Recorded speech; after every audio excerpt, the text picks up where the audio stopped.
John, I have to update my number. It's now 1. How many phones you've smashed? Mm-hmm. Oh, no. Well, at least you did it right before the new one. You're so angry at these old phones. Now that the new ones are out, you have to smash them. Literally hours after I ordered its replacement. Well, that's the time to do it. For the first time ever, I missed my pocket. Oh, no. Now, remind me, are you a caseless Casey-less as well? I mean, you're obviously not a caseless Casey-less, but do you roll with the case or no? I have been going caseless for maybe, 6 months, something like that. You had the leather sticker thing on the back, right? Oh, that's right. Yes. But that doesn't protect against hitting the corner or the front. No, and this was literally like I was getting into my car in my driveway, and I was wearing new shorts. I'm not used to these. Maybe that's the problem. Who knows? Who cares? I put my phone down into my pocket, but it was not in my pocket, and I let go. And so it fell, I don't know, my legs aren't that long, 2.5 feet. I don't know. You were still on the ground at this point? Well, yeah, I was standing on the sidewalk, on my driveway in front of my car. I was about to get in my car. I put the phone and I dropped it from pocket height onto the concrete driveway. Mm-hmm. And it didn't sound like much, but I picked it up and it hit the back corner, and so the back glass has a huge spider crack. Oh, yeah. Oh, that's all right. If the screen's okay, you're fine. Well, the good thing is I have AppleCare, it turns out. But I am back to using the leather stick-on back again in the meantime. You don't say. Well, fun fact, I'm pretty damn sure we covered this on the show, but the express replacement is great, but it costs you $100. So yes. If you're going to get this thing fixed, I would strongly advise for you to do so at an Apple store and save yourself the 100 bones. Oh, I didn't do that. I just ordered the $100 thing, and it's going to be here, I think, tomorrow. I mean, that is certainly the easier way if you would like to set $100 aflame. But he's going to get a new battery then too, right? And I figure this phone, because my battery, I don't baby it like John. I use the crap out of it, and so I think I'm somewhere in the 90s, but it's still not a brand new battery. And this phone is about to either be traded in which case it requires replacement, otherwise it won't be worth anything, or it'll be like a long-term test device phone for me. In which case, new battery would be nice. So either way, it's like, all right, I'll pay the $100. That's fair. But it's I feel like I've broken the record. It's almost like the very first time Overcast ever got an App Store rejection, because it took me like 8 or 9 years before I got one for Overcast. Every time I was like, "Ooh, I don't want to break the streak." It wasn't that I didn't want to get rejected; it was that I didn't want to break the streak. Now that my no phones ever broken streak has been itself broken, maybe I'll be a little less stressed about him. Who knows? Yeah, I hear that. I mean, it sucks every time, and I am not here to have an argument about whether or not AppleCare is worth it, but and I'm certainly not going to have an argument about AppleCare 1 or whatever it is, AppleCare Plus. I can never keep the name straight, but anyhow. AppleCare Max. Yeah, right? They're just going to rename it just to Max later. I personally have come back around to liking having AppleCare on my phones, particularly as I'm going caseless. Yes, AppleCare is not a case, whatever, but it gives me a lot of peace of mind that if I have an oops like that, there is a penalty for it to some degree. It's either time, money, or both, but there is a parachute there. Whereas if I don't have AppleCare, I feel like, well, that's the phone now, because I'm not about to pay like $600, or I actually didn't get a lot cheaper than the newer ones, but it's hundreds of dollars, if I remember correctly, to replace the back glass. And no, thank you. Yeah, and I figure, there are certain things that I won't get AppleCare on because the risk is very low. So, for instance, my laptops, I don't get AppleCare on my laptops because I don't break laptops. The very first time I ever do, then I'll be upset, and then I'll maybe start buying it then, maybe. But the math just does not work very well on that. Whereas a phone especially a phone that you tend to use without a case, or a fake, half case like the leather backs, that is a higher risk thing. Depends on your drinking habits, I think. What? Laptops. You think, laptops, they're not going to miss a pocket. You know what's going to hurt your laptops? The thing that doesn't hurt your phone anymore. Liquid. I feel attacked, John. That's what's going to I feel straight up attacked. I see it all the time. Watch how children use laptops. They think they're waterproof. They put open containers of they'll put their laptops all around a table. They'll all have like open top glasses of liquid. They're all drinking all around their laptops because they think they're like phones. They think like, whatever. Oops, I spilled a drink on my phone, but it was fine. Same thing's true of laptops, right? No, not at all. Absolutely not. Well, like, and I feel like, my number of laptops that I have broken is still 0. Oh, you're really pushing your luck here. Yeah, seriously. Now, why are you putting that energy into the universe, exactly. my friend? Just check where your drink is right now. It's true. Mine has a cap on it. My laptop's on a stand. It's okay. I'm just saying, it's just as long as it's on a different level, a higher level. Not only is it high, it's vertical, first of all, and also the lowest part of it is like an inch off the desk. All right, but what about when you're like coming over on the ferry and you got your laptop out and you're doing stuff? Do you have a drink next to it? No. Because I barely have enough hands to use the laptop. All right. Just checking, because I see a lot of very dangerous laptop use out there, and it's not because people are going to drop them, although sometimes they do that too. Or they put them in their backpacks and then drop their backpack from a 3-foot height because they're kids. Yeah, I've seen that. I haven't done it because I realize those kind of things, but I have seen it. Don't miss your backpack with the laptop. Yeah. All right, let's move on and let's talk about how it's still September, and September is Childhood Cancer Awareness Month. And so we are joining our friends at Relay, which is partially ourselves, to raise money for St. Jude Children's Research Hospital. You can go to stjude.org/ATP to send them a little bit of your money because they deserve it. They deserve some of your money. I'm going to do a couple of quick pieces of housekeeping. I don't think I've mentioned yet this month that if you donate, and I think the numbers is at least $60, if I recall correctly, you get some digital downloads, some wallpapers, and an incredible macOS screensaver by our friend of the show, James Thompson. But if you spend at least $100, then that gets you stickers of all 6 of the Podcastathon hosts, including yours truly. These stickers were done by a friend of the show, Jelly, or the art anyway, and they are really incredible. So it only costs you a mere $100. Easy peasy. And additionally, as we record this, I will be traveling to Memphis extremely soon in order to participate in said Podcastathon, which is Friday from noon till midnight, one true time zone, which is New York time. I'm not interested in fighting about that either. But I wanted to give a couple of pieces of feedback that we actually received to the ATP feedback account. They're a tiny bit long, but I think they're worth it and really, really exemplify what makes St. Jude so great. And this is probably going to be most of what we're going to talk about with regard to St. Jude tonight. So Thomas writes, prompted by your discussion on ATP about the St. Jude fundraiser, I wanted to share a personal story. Being a longtime listener, I remember hearing about St. Jude fundraisers for years. September was mostly just another month. That changed in 2022. In June of that year, our 1.5-year-old daughter, Maureen, was diagnosed with acute myeloid leukemia. Our life hasn't been the same since, and September's gained a different meaning. We were lucky to live close to one of the best cancer hospitals in Europe, the Princess Maxima Center for Pediatric Oncology in the Netherlands. Our daughter got the best possible care there. St. Jude came up a number of times during our time there. Let me remind you, in the Netherlands. Our doctors closely collaborated with the doctors at St. Jude, providing access to cutting-edge medication through shared clinical trials. We witnessed the progress being made in cancer research thanks to fundraisers like yours. When our daughter's leukemia unfortunately came back the following year, she got a new treatment that she responded very well to. It was still experimental at the time, but continued research is confirming it to be a superior treatment for specific kinds of leukemia. This year's September is different once again. Our daughter's leukemia came back a second time. Treating it a third time was unsuccessful. She passed in February of this year. It's our first September without her.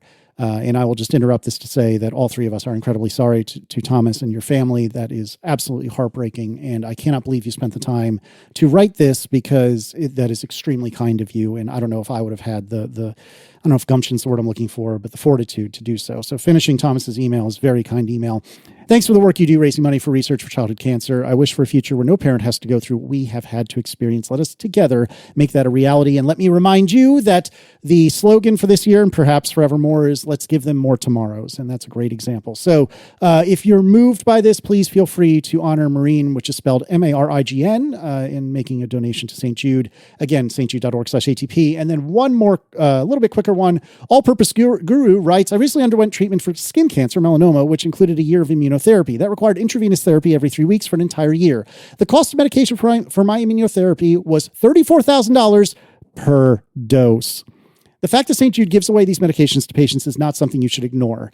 The medication, and I'm cutting a little bit, but the medication cost $250,000, not counting the time and money it took to actually put it in my body. The nurse would hang the packet of medication on the IV, and I would look at it and think, that 100 milliliters of fluid costs more than my car. So this is what St. Jude does, kids. This is what they do. They are trying to give children more tomorrows. So please, stjude.org/ATP, stjude.org/ATP. Please feel free to send them a little bit of our money, and we need to talk about that. John, you've noticed something. Yeah, we did find the leaderboard that shows the comments on the St. Jude's fundraising site, and we have someone who put ATP in the comment. They are the new leader of all ATP-related donations. Actually, they're the leader of all donations for the Relay Pledge Drive, I believe. I think that's right. Guillaume Morin, a name you may recognize from past years, has donated $12,718.28. Heck yes. Love it. Firmly at the top of the leaderboard. Amazing contribution. You don't have to donate thousands and thousands of dollars. Just give what you can, right? That we're honoring the people who can give these huge amounts, and that's great and everything. But $5 is just as good because it all adds up. We'd rather have 1,000 people give $5 than one person give $2,000. Absolutely. So again, one final time for this week anyway, stjude.org/ATP. And if Guillaume wants stickers, he should write you, right, Casey? Yes, absolutely. I'm pretty sure I have sent at least one batch their way, and I'm pretty sure they have gracefully refused any further. But yes, absolutely. They have too many stickers. Yeah, right, exactly. We accept your sticker refusal. Yes. But yeah, and I mean, please, like John said, don't feel like you have to donate $12,000+. $5 is great. Don't feel like the only ones we care about are the $12,000 ones. We're watching all these donations come through, and they all of them make us very, very happy. All right, let's do some follow-up. And I think this might be an all follow-up episode. It's John's favorite kind of episode. And let's start with we need to fire/sack someone, and I believe that someone might be John. John, what happened? In the last episode, I said that Stephen Hackett thought the name of what was eventually called iPhone Air would actually be called iPhone Ultra. Maybe it was the episode before that I said that. That was not the case. He said that he thinks the folding phone will be called the Ultra. We'll put a link to his blog post about that at 5wholepixels.net. We regret the error.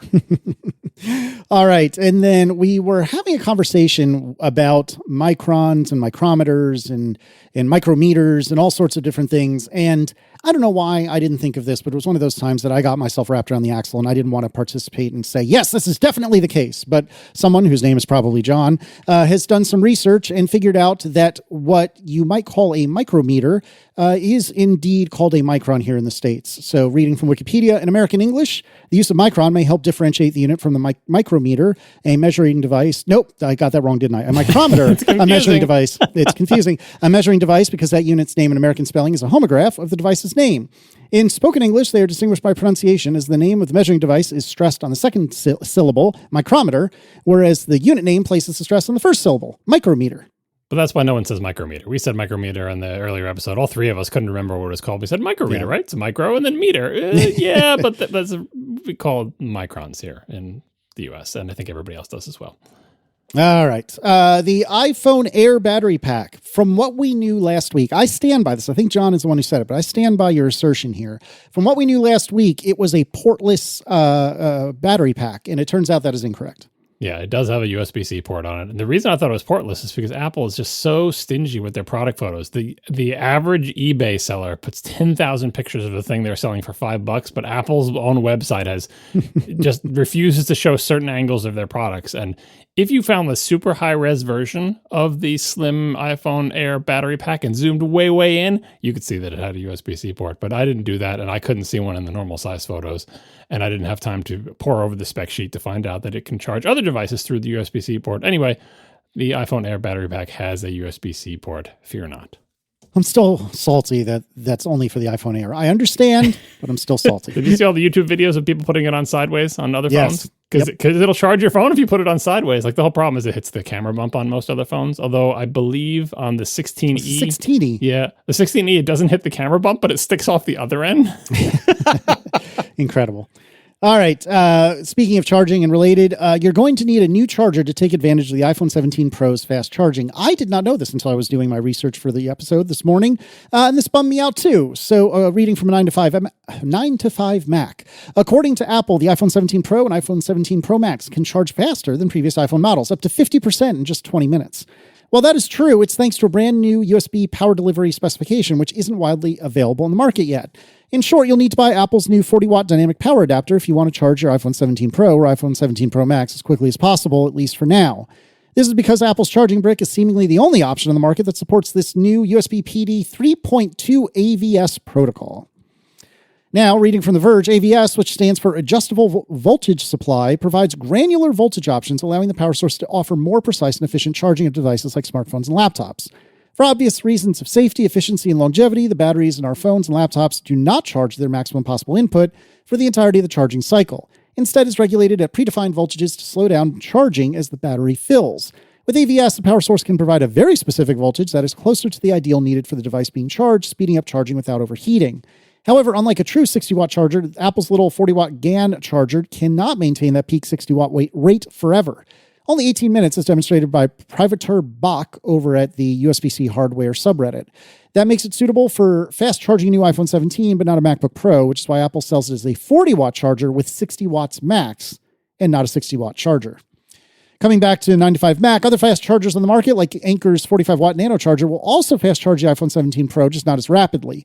You'll gain roughly 50% in 30 minutes rather than 20 minutes. On the plus side, Anker's charger is 2/3 the cost of Apple's, and it includes a 6-foot USB-C cable. Love to see advancements in charging tech. I like this. I mean, it's interesting that Apple only sells one that will do this, but I would imagine very shortly you'll see tons and tons of third-party chargers that support this. Yeah, because the way USB power delivery worked before is there's certain. In fact, if you read the tiny little text printed in gray on gray text on most USB-C charging bricks, it'll give you a list of its power outputs at different voltages. So it'll be 5 volts at 2 amps, and then 9.7 volts. And it gives these steps. So my understanding, I think, what AVS gives you here, these new chargers, is basically a lot more granular control instead of just those predefined step voltages.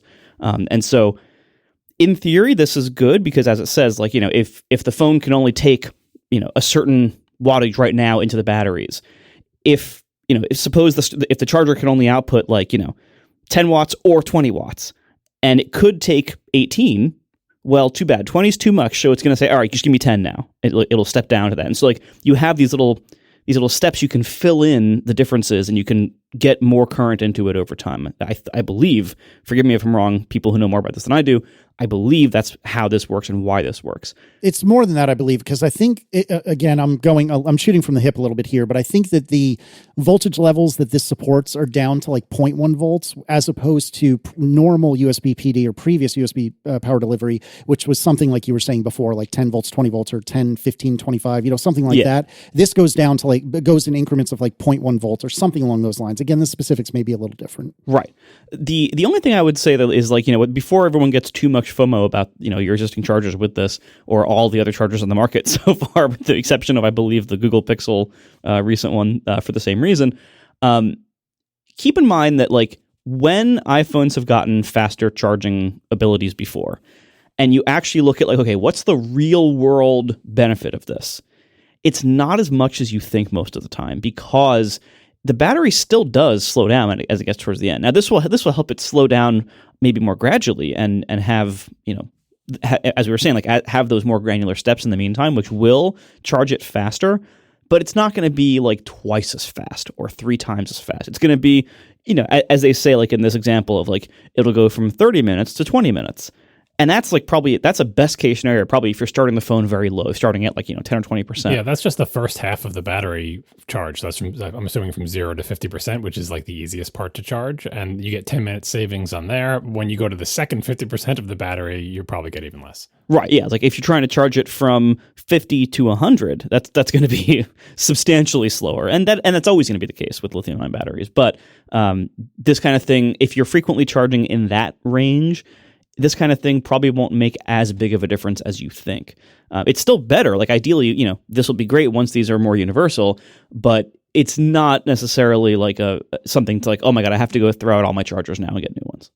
Yeah, I'm really debating if I want to pick one of these up because in the living room we have, as most families I'm sure do, we have the one USB-C cord that's connected to a big fat charger that can charge really, really fast. And that is our emergency, well, not that we can't use it other times, but in particular emergency use. Oh, we're about to leave the house. No, my battery's dying and I didn't realize it. Let's top up quickly. And I kind of want to get one of these for that use, even though I agree with everything you just said. So it's only going to be fast on the brand new phones, though. Yeah, only on the 17s Pro. Yeah, but that's Aaron. That's all you care about is just I don't care about anyone else. I mean, I do, but not as much. This would also, like, to me, I think this would also be good in a travel context. If you're like, yes, okay, I just got to the hotel. We're going to leave for dinner in a half hour. I got to charge up as much as I can. Like, that kind of thing, it could be useful for that as well. Although I have to say, like, the shape of this one, which is very similar to the shape of like the 2 USB-C port one that comes with MacBook Airs if you option it for the $30 option or whatever it is, I don't like that shape. Anchors has better shapes for things that plug into the wall. Like the Apple one looks so beautiful, and it's like a rounded top, but then it's got sharp edges on the bottom, and it's just not particularly space efficient and not the shape that I usually want in terms of how much room does it take up on a power strip, how well does it hold into a wall socket. So I'm not a big fan of Apple's chargers, but the slim pickings on the market right now for if you need this specific kind of charger. All right, Marco, last episode, you were speculating about whether the A19 is a binned A19 Pro, and Anonymous writes, regarding that speculation, I can confirm that this is not the case. The two chips are designed separately. They share a lot of IP, but they are two unique variants, each with their own layout and footprint.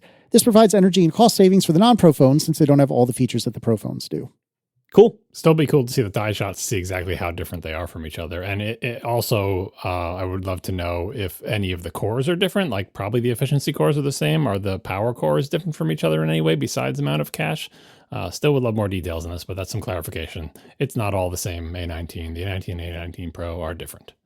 All right. And speaking of the A19 Pro, there are some benchmarks that have come out.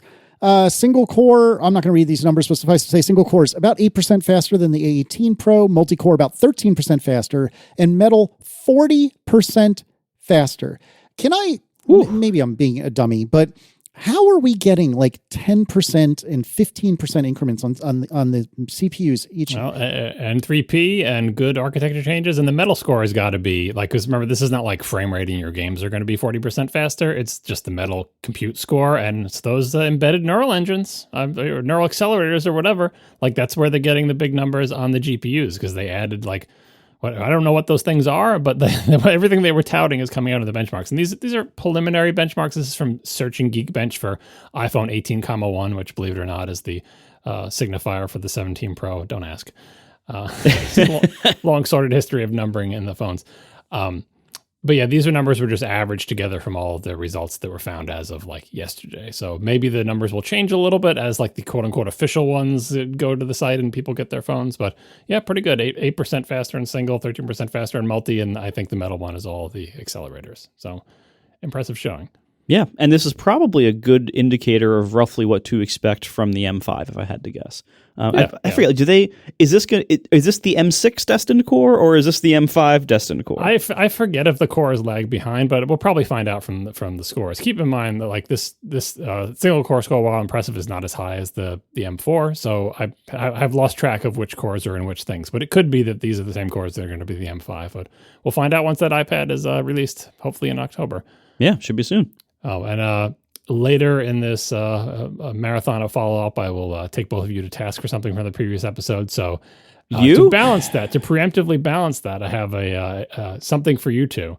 I look at this all the time when the new phones come out. The A19 Pro compared to my Mac Pro. Oh, no. my 2019 Mac Pro. My 2019 Mac Pro with a 12-core Xeon is 63% slower than the A19 Pro in single core. Okay, it's been slower than single core than the iPhone chip for years, right? But 60, just to tell you how that's going, 63% slower in single core. My Mac Pro is 1.5% slower in multi-core. Oh no! My 12-core Xeon is now slower than the A19 Pro in your iPhone in multi-core. Oh my God. This is incredible. How much power does that Xeon consume? Out of curiosity. More than the A19 Pro. It's like significantly more. 200 or 300 watt CPU. Now, on the upside, my metal score is almost 3 times as fast, and I have 8 times as much RAM. So hang in there, Mac Pro. We're still waiting for a worthy successor, but just to keep the world updated, the 2019 Mac Pro is now beat in single core and multi-core. Wow. by the phone. Maybe if I'll have to upgrade to a 28-core Xeon so I can beat it in multi-core again. I'm so glad that you brought this to us and that you didn't put it in the show notes. This is incredible. I want to repeat what Marco just pointed out very casually a moment ago. This A19 Pro, I don't know what the maximum wattage it uses is, but I got to imagine it's a heck of a lot less than that huge honkin' Xeon, sorry, whatever it's called. So this is incredible performance at all, or performance not only in terms of speed, but in terms of energy performance. I mean, for all of Apple's issues these days, their chip team, and I know they've had some departures recently, but their chip team, I can't imagine they're firing on anything less than every cylinder. It's incredible what they're doing. Oh, yeah. I mean, for all the complaints we have about Apple recently, I don't think any of them are about hardware. The hardware is amazing. Like their hardware team, like I was thinking earlier today, like I don't think it's a coincidence that like when people talk about like potential successors to Tim Cook, John Turnus is often mentioned recently as like maybe possibly another like the next CEO, and he's the hardware chief. I don't think that's out of the question. And I mean, obviously this is a very different job, so who knows what he would be like as a CEO, but like if you look at where Apple is right now, their software is it's a little shaky. Their design, a little shaky, but like the hardware, rock solid awesomeness constantly coming out of the hardware team. Like it's so good across the entire lineup. What other time in Apple history have you been able to point to the hardware lineup and have there be like no duds? There's nothing in the lineup that like if some relative came to us and be like, oh, I just bought so-and-so without asking you. There's nothing that we'd be like, oh no, you got the wrong one. Unless they bought a Mac Pro. Well, yeah, but that's unlikely. Which they're not going to, so it's fine. Right. Like they don't know it exists. The hardware lineup is just incredible. And there seems to be no end in sight to its awesomeness. So like hardware is on a roll, a multi-year, very strong roll. And they really deserve to be commended. Yep, very much so. All right, the N1, that's N as in Nancy 1, is in every new iPhone. It was only spoken about in the event as part of the Air portion, but it's in every phone, which I did not realize. Right, that's Wi-Fi, Bluetooth, and Thread radio, and they're using it everywhere. We are sponsored this episode by Claude. Claude Code is a game changer for developers. It works directly in your terminal, understands your entire code base, and handles complex engineering tasks. Claude Code is the world's best coding model, and it shows in every line of code that it writes. So here's how this works. You install Claude Code, and it is right there in your terminal, and you can connect to all of your tools through MCP connectors, things like GitHub, Jira, HubSpot, Notion, Google Workspace, and so you can watch Claude become your command center with context from all of your work. Like, it's like having a central brain for all of your work. And this is, you can have it, of course, read your entire code base. Then it can do things like way deeper than basic web search, like comprehensive, reliable analysis. So you can have like all these different models and working with your code and pulling things from all these different places. So this is not just another coding assistant. It is the frontier of agentic coding, combining the latest generation of Claude models with tools specifically optimized for things like code. It can handle project-wide refactors, preserve your coding style, and you can have it show its work. So you're maintaining full control. You can even have this learning mode where you can see Claude's thought process as it works on and debugs and optimizes your code. It's like pair programming with somebody who can actually explain every decision they make, which admittedly with human programmers is not always our strong suit. So if you are ready to tackle bigger problems, sign up for Claude today and get 50% off Claude Pro, which includes access to Claude Code when you use claude.ai/ATP. Go to that URL, claude.ai/ATP right now for 50% off your first 3 months of Claude Pro. That includes access to all the features mentioned today, claude.ai/ATP. Thank you so much to Claude for sponsoring our show. Let's talk about the iPhone's iconic plateaus. By the way, before we enter the plateau, before we mount the plateau, we climb up to the top of the plateau. Yikes.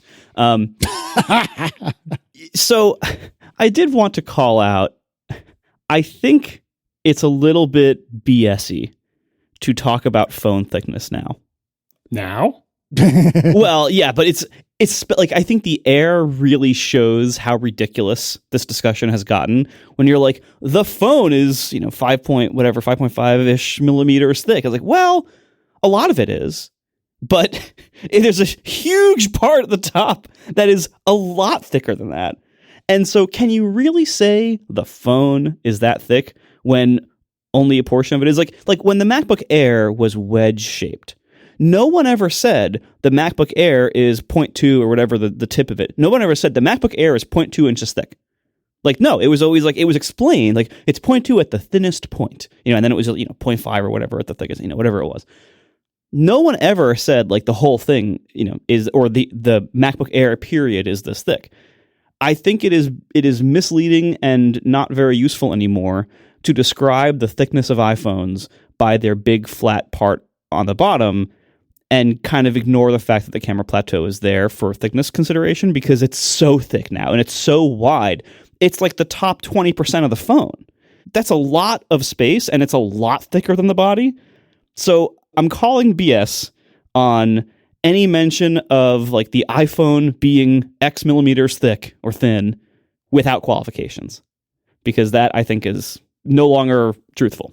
I think it's fine, but your idea of you're mentioning the MacBook Air gives me an idea. How about making the phone wedge shaped? I mean, it's more room for bring back the scalp batteries. Oh my God. Can you imagine the case manufacturers would have a fit? Because imagine how much harder it is to get the right fit. It would be so slippery. It'd be squirting out of people's hands. It's probably a terrible idea, but apparently we can't get the camera bump. The camera bumps are getting bigger, not smaller. We've said this for years and years. Every year the camera bump was like, what are they going to do about the camera bump? Then it's like, actually, it's bigger this year. It's bigger every year because people want the camera, so they spend the thickness on it.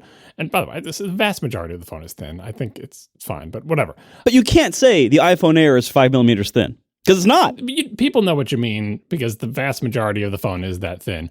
I don't think someone's like, oh, I made a slot in my house to fit through and it doesn't fit through. I built it based on your thickness you told me. Like, anyway, but like they keep getting thicker. So at a certain point, a wedge shape starts to become, they kind of did that with the 17 Pro by like having the iconic plateau be even more plateau-y. It's like, it's really big, right? You could just keep making that bigger and bigger and shove all sorts of stuff up in there, which is what this next item is about. So Basic Apple Guy writes, the iPhone Air is all battery.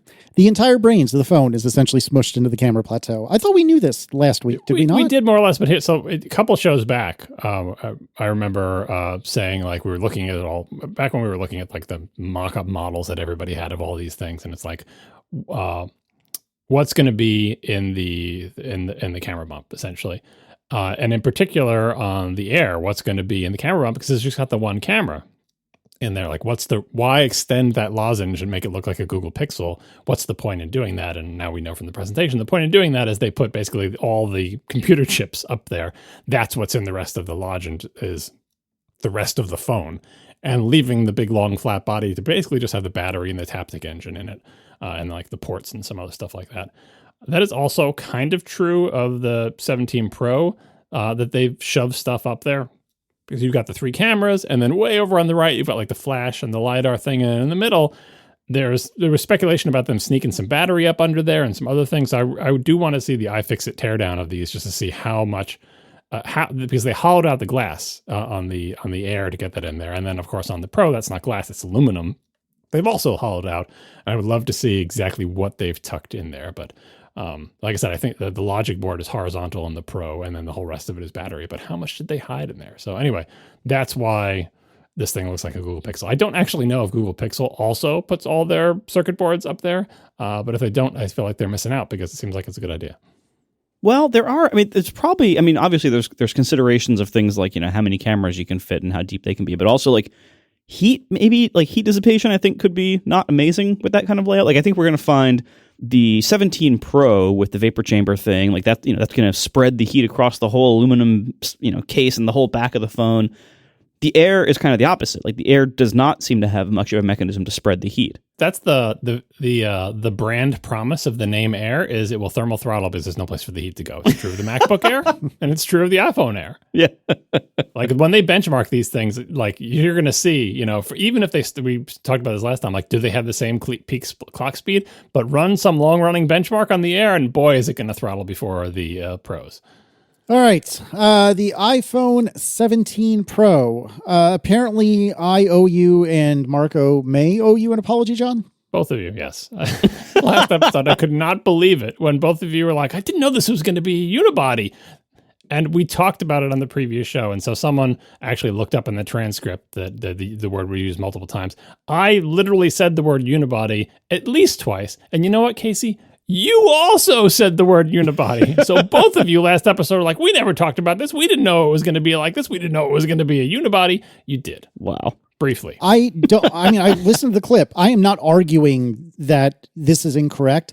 I don't think I properly processed. I was in Ron Burgundy mode. I don't think I processed the implications of unibody, but so that's why it was so surprising to me. It was an extensive discussion, and many words were spoken, and you I put the timestamp link to you saying it. So Casey, yeah, again, I'm not arguing it. It's 100% the case. I right. Totally blanked on that particular word I guess on that whole damn discussion, which is on me. I'm not saying it's not my fault, but I blanked on that.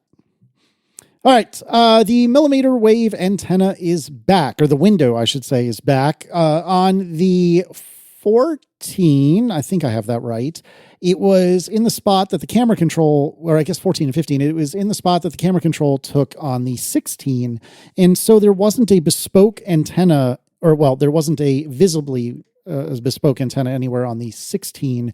On the 17, it's at the very top of the phone for American phones, and I think only American phones, because I don't think any other country gets millimeter wave. Interesting place to put it. It's dead center in the middle. And what we mean by window is there's a break in the metal case, like a lozenge-shaped break. I keep saying lozenge. People will tell me that's not a lozenge shape. A rounded capsule end thing shape at the top of the phone. I believe it's made of like plastic or glass or something, but it's something that's more radio transparent than aluminum. And that's where they put the millimeter wave. Do you remember where they put the millimeter wave antenna on the 16 Pro? Yeah, but the 16, I think it's just integrated with the antennas on the rim or something, or maybe it's behind the glass. I'm not sure. Yeah, maybe. I forget. But anyway, apparently that wasn't as good as it could be. So the window is back and it is dead center on the top of the phone, which is kind of weird looking. At least it's in the middle. Yeah, that's true. And centered, which we'll get to in a second. Yeah. And speaking of centering, actually, this is not the centering I was talking about, but the logo placement on Apple's cases is a little wonky at first glance, but I actually think I can defend it, but we can talk about it. Yeah, no, it makes sense. So one of the rumors we were talking about was on the Pro phones, which have that glass panel on the bottom, the rumor was that the Apple logo would be centered in the glass panel rather than centered on the back of the phone as it had been for ages. And then the question was, okay, but if you look at the existing clear Apple case with the MagSafe ring, now the ring would cross over the Apple. Like the Apple wouldn't be in the center of the ring anymore because they didn't move the MagSafe ring. The MagSafe ring was kind of where it always was, proportionally speaking, but the Apple logo is lower on the phone. So what are they going to do? And there's all these mock-ups of the ring wouldn't be a complete ring. It would have an opening on it. And because you've got the ring and then you got the little vertical notch, the vertical line below the ring. So it'd be okay, the ring, and then there's a break in the ring, and then the little notch. And the Apple logo would be in that little empty spot where the break in the ring is. It never really looked very nice or made any sense.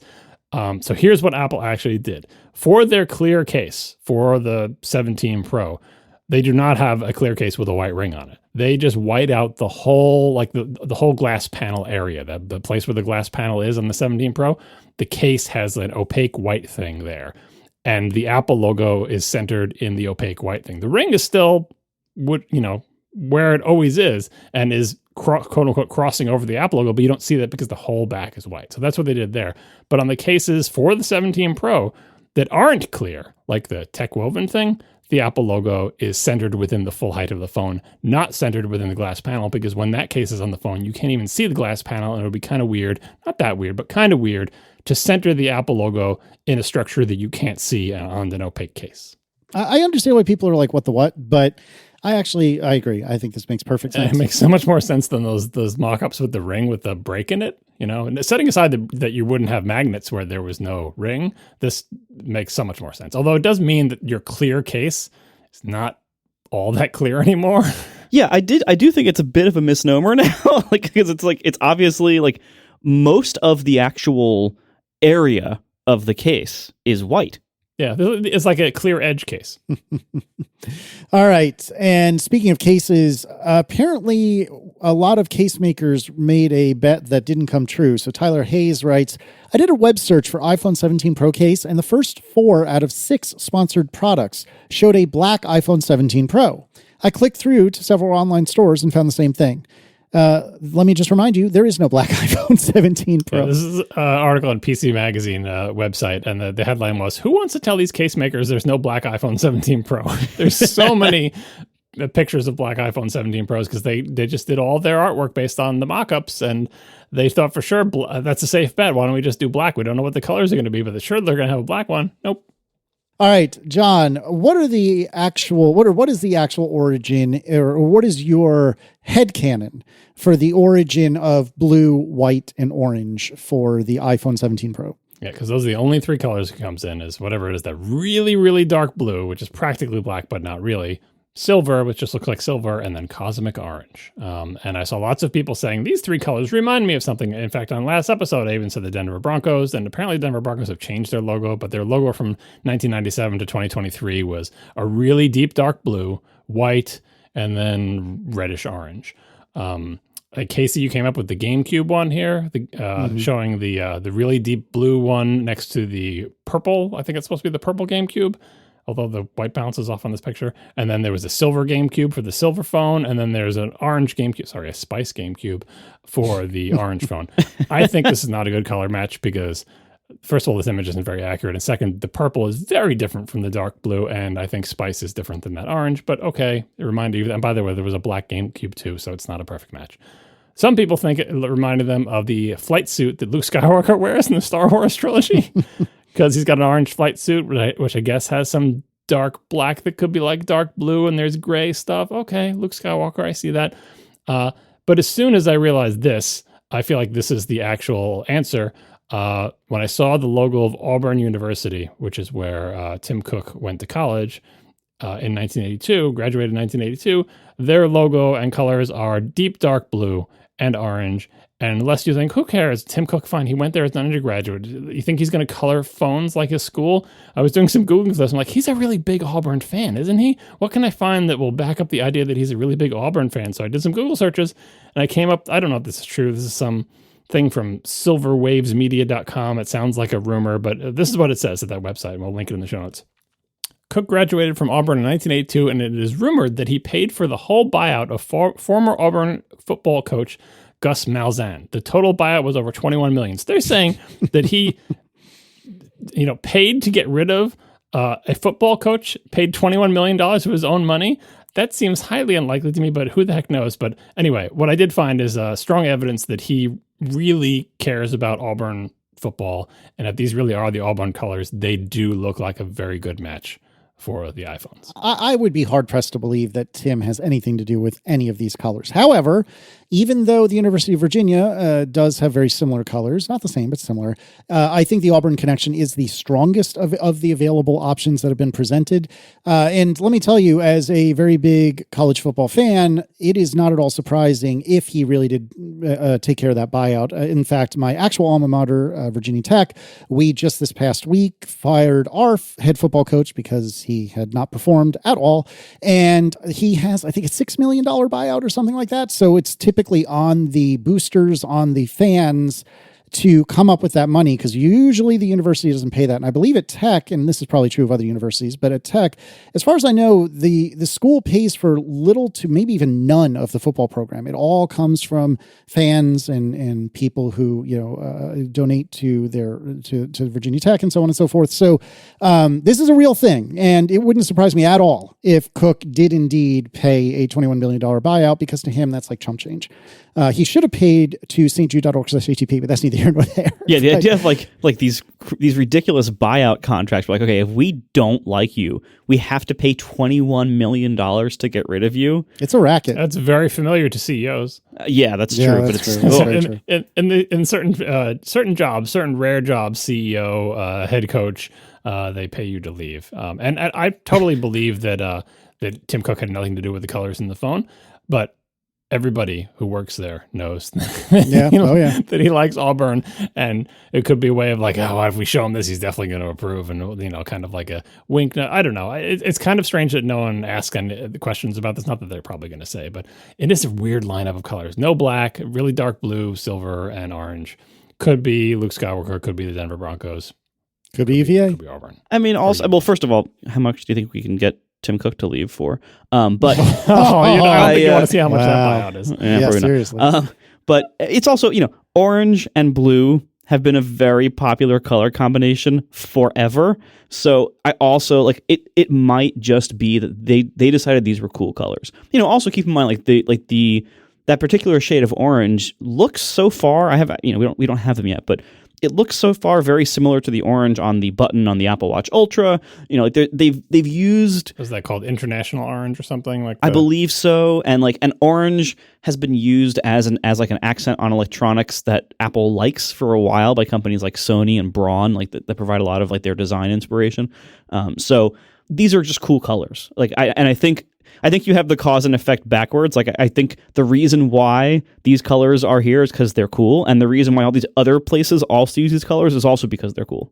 I like I said, I'm with you on the orange, but my thing is, why is that blue so dark? And then I see the Auburn logo. I'm like, that's why the blue is so dark. But remember the whole thing on the internet, maybe 5 years ago, where I was like, did you notice that every movie poster uses complementary colors of orange and teal? Yeah. Yeah. They do that for a reason, right? But this is not what's in the movie posters. It doesn't have orange and then the darkest blue you've ever seen in your life. It looks like it's black. It's orange and very light blue. And that's why I was thinking Denver Broncos or Virginia or whatever. I mean, it could be. It also could be that they knew they were not going to have a black. They decided not to have a black, and they're like, okay, well, we need something dark. I mean, you see that again in other Apple products. You see what they call midnight being used instead of black in the MacBook Air, the Apple Watch. I think some lower end products, like some of the lower end phones and stuff.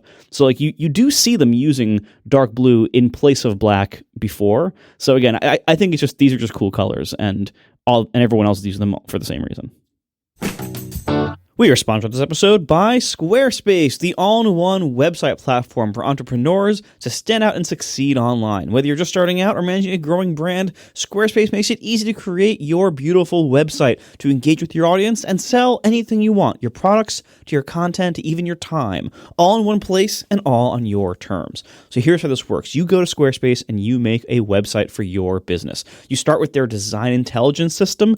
This is 2 decades of industry-leading design expertise combined with cutting-edge AI that empowers you to build a beautiful, more personalized website tailored to your unique needs.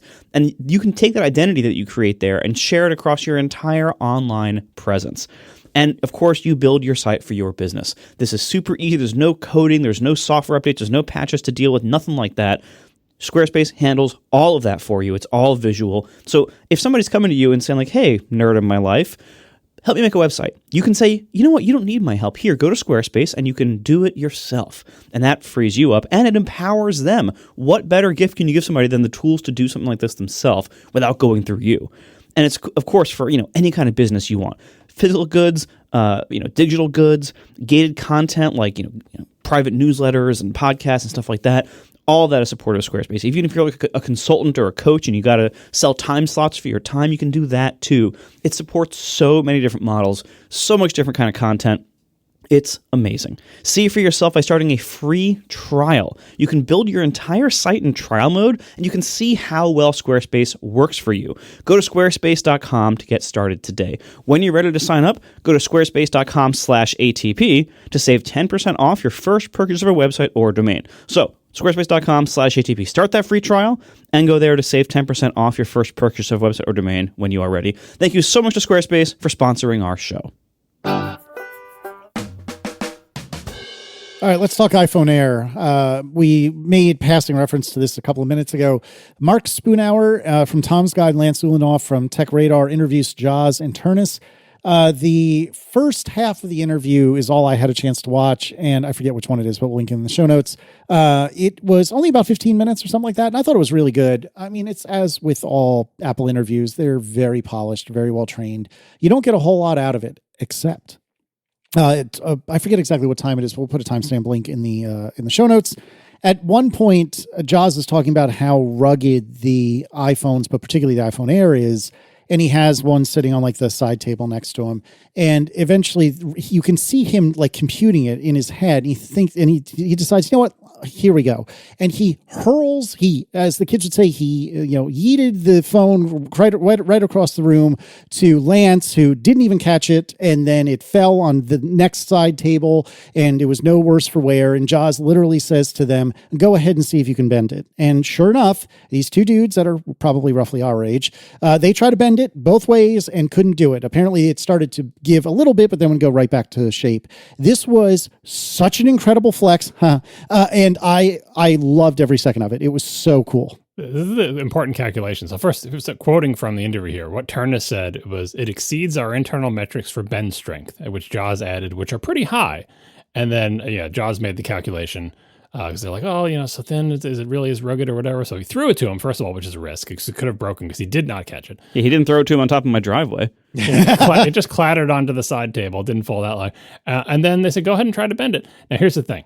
Part of the calculation on that is like, are these people going to, like Jaws is like, they're not going to use all their strength to bend this and break the phone in front of us, right? And I believe, looking at the video, that they did not use all their strength to bend it and break it in front of them, which we'll see when the real YouTubers with stronger forearms get a hold of these things and start cracking them in half.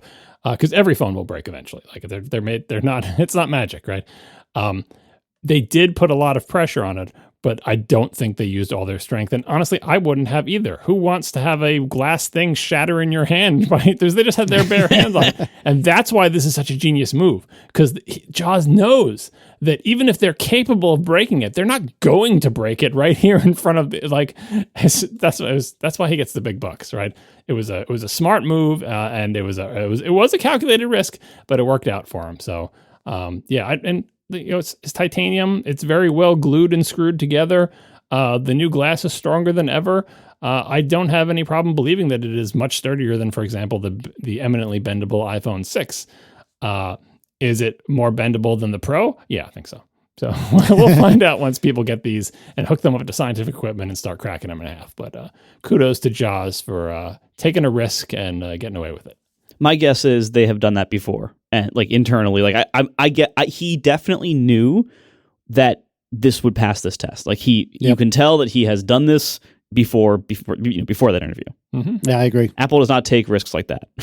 Believe me, especially Jaws has been there forever. He's a pro. Yeah, and like so, part of the risk is that no one is going to really like put their back into it and do it, because who wants to have glass shatter in your bare hands?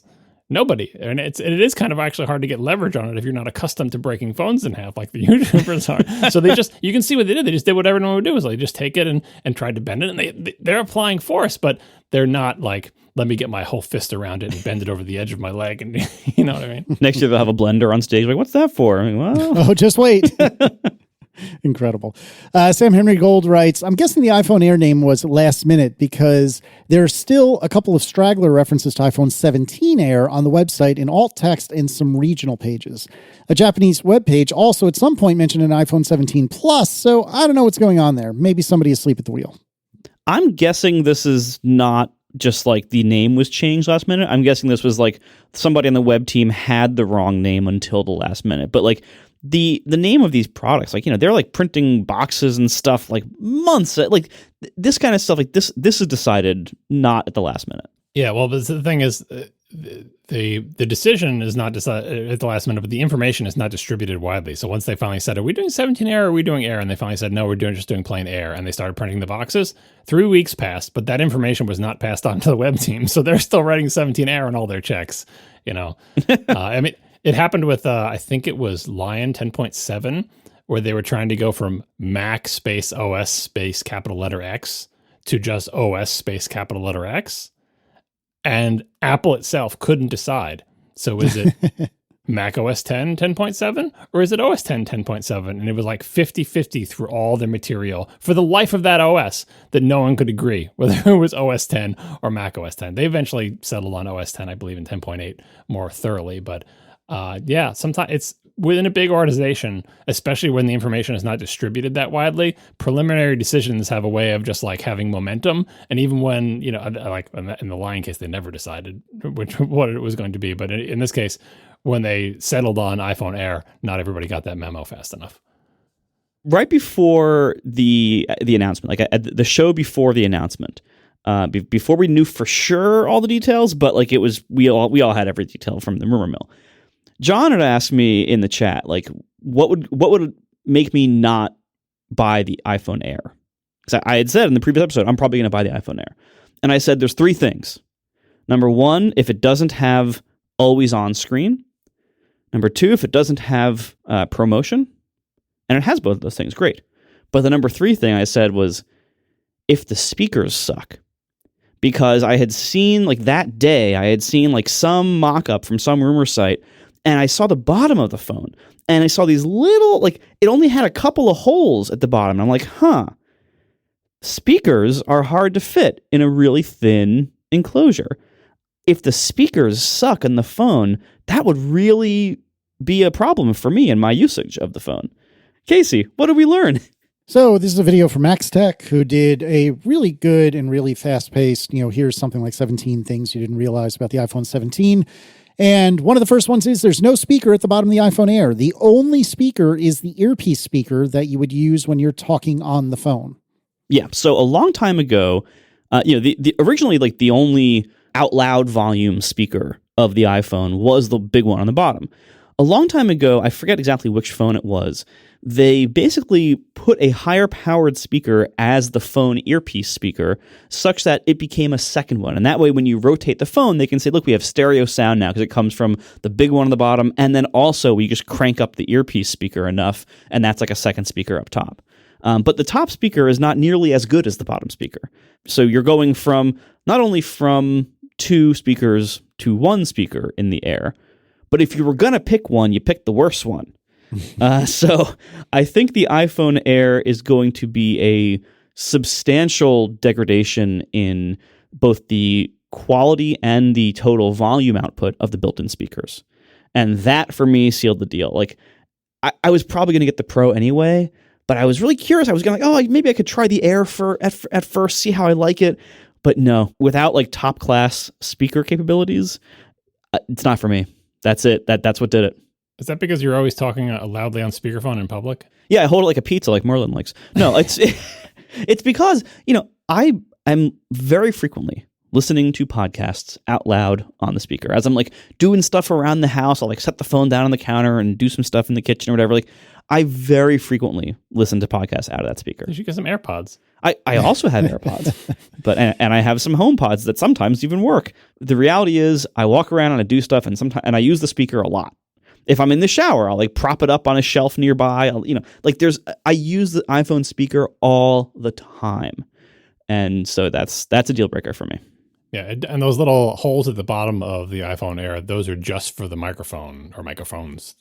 There's no speakers down there, but there are the microphones. So yeah, it's and one of the other compromises of this design, not enough room for speakers. You're down one speaker, your speaker is worse.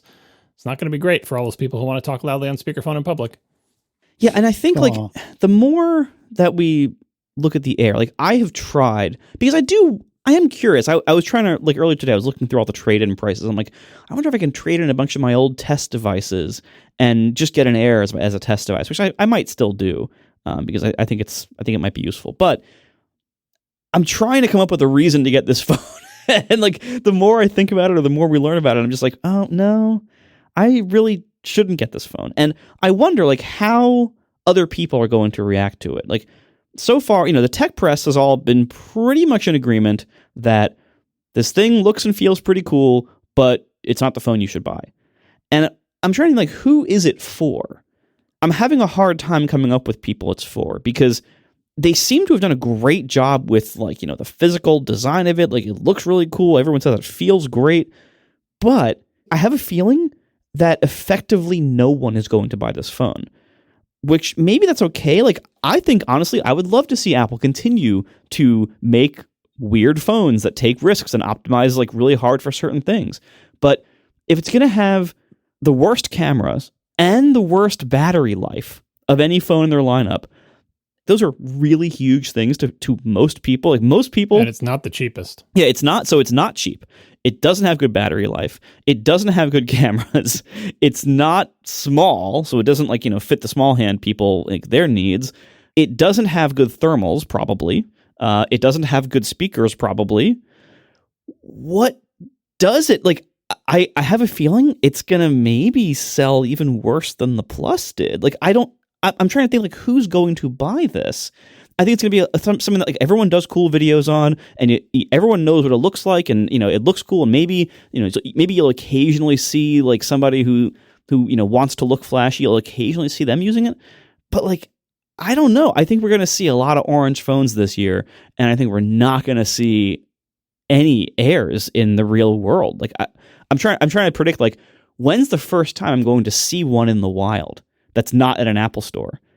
I bet it's going to be a while because I've never seen a Plus. Now, granted, it's a little harder to spot those because their phones are often in cases. So maybe I'm just not spotting them because cases are covering them up. But the Air, I don't know who is buying it, and we'll see. Maybe I'm totally wrong here, but it just seems like there's some really big trade-offs that I don't know anyone who would accept those trade-offs. Reports from a day or two ago were that if you were to order an iPhone Air, you'd still get September 19th delivery. So take for that what you will. It's there's also Ming-Chi Kuo was saying what he thinks that the Air is not selling well, blah, blah, blah. But I have no faith that he has any inside line on how many phones are being sold. But the one thing we can't see from the outside is, a few days after the phones are launched, usually you can't get day of delivery anymore. And apparently as of a day or two ago, you still could get iPhone Air day of delivery. So maybe they just made a lot of them, or maybe they're not selling well. Yeah, you can't get it today, but that's... And again, you're right. Maybe they just didn't make that many because maybe they did their own forecasting and they nailed it and they said, "Oh, actually, we don't need to make a ton." And I still think Apple, regardless of how much this actually ends up selling, I still think they should do stuff like this. They should have models that aren't total sales hits, but just serve a certain need. I think that's great. It goes back to kind of your Halo car argument, John, of Apple should do things that push the envelope and push things forward and have specialty appeal, even if they don't appeal to most people. Most people don't buy supercars, but they exist and they're really cool and they serve other purposes in their existence and in their development and in their research and what they have trickled down technology wise to other models. And so the iPhone Air, I think there was lots of reasons to make this phone, but I really don't think it's going to sell well in the US. Now, it's possible it'll do better, in China, where dynamics are different. I don't really understand them that much. I know, the appearance and novelty looking is much more important there. But even then, I think the orange one would probably do better. But I don't know. We'll see. Didn't it replace the iPhone 16 Plus? I know it's not a direct one-to-one replacement, but it replaced price-wise, more or less, but not features-wise, obviously. And I thought the screen is a touch bigger than the 17 and a touch. Yeah, no, the Plus was the same size as the Max, wasn't it? But this is in between the Max and the Pro. And feature and capability-wise, it is between the base 17 and the Pro. It is better than the base 17 in certain ways. It has some of the Pro's features, but the trade-offs are so big. I don't think there's going to be that many people who are willing to accept those trade-offs. I mostly agree with you, but to argue for the sake of arguing, I think anyone who treats their phone as a fashion item, now to be fair, I don't really know anyone like that, but I presume they exist. This is what you were saying earlier. I think that there are presumably people who will say, or who will see this and say, "Oh my God, this is incredible." Even though it has not a stellar camera, and even though the battery life may be trash, I must have it because it just looks so cool. I mean, keep in mind the pre-orders are from people like us, and we have to wait until this gets in stores where regular people can see it. Regular people don't even know the new iPhones are out. You know what I mean? Well, but even then, I think you're right, Casey. I think that is certainly a strong motivator, but they released this phone in the same year that they made the Pros look really bold and different too. And so I think what most people want is the orange phone. I think a lot of people are going to find the Pro colors ugly and not be able to hide that giant plateau in a case. For example, I think my daughter would love the Air if it wasn't so big. She's not a big phone person. She's annoyed at the size of her 12. She's going to be annoyed at the size of her 17, and this is even bigger. But because I remember I was saying how she doesn't like ones with lots of cameras in the back. Hey, one camera on the back.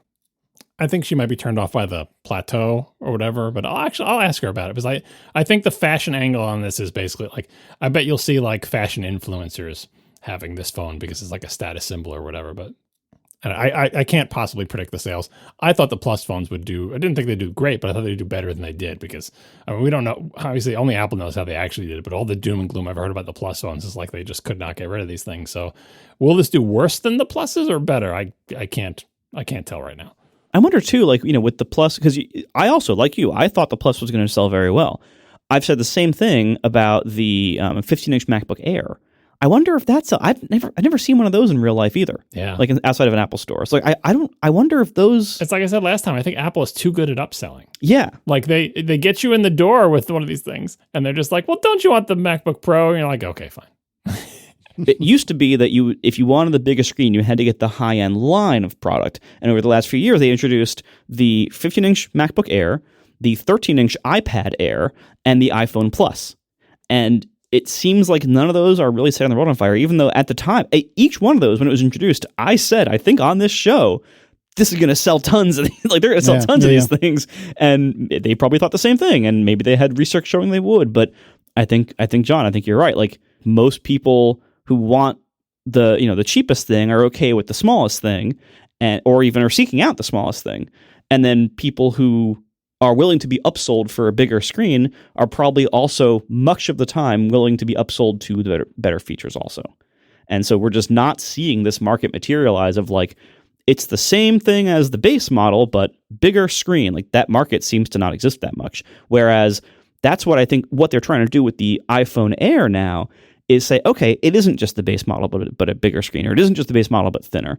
It is between the Pro and the base model in capabilities as well, which I think is very smart. If they're going to have something in here, make it that smart. And the fact that they, went a different direction with the industrial design, it isn't just, like the base model with a few bonuses. No, it's this cool, new, unique thing that, like, if you want this unique industrial design or the super slim, most of the way phone, you have to get this model. Like, there is no other choice if this is what you want. So they're making it unique. They're drawing in unique buyers that will seek that out. That's great. I think this is a much more promising strategy overall of like make a mid-tier spec product with a unique design to fill that slot. That's a great strategy, but I think they made a few too many trade-offs with this implementation of this product, and I don't think it's going to sell well because of those trade-offs. But I think the concept of having something in a slot like that is sound. This just might not be, that thing.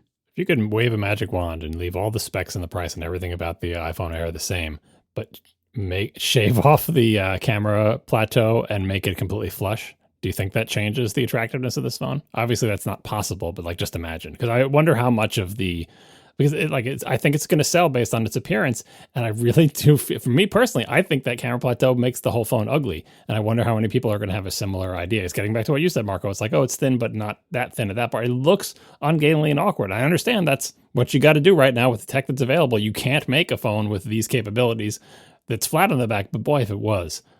They'll probably do it eventually. If we keep doing the show long enough, eventually technology will exist to make a compromised thin phone that doesn't have a camera plateau. But that year is not now.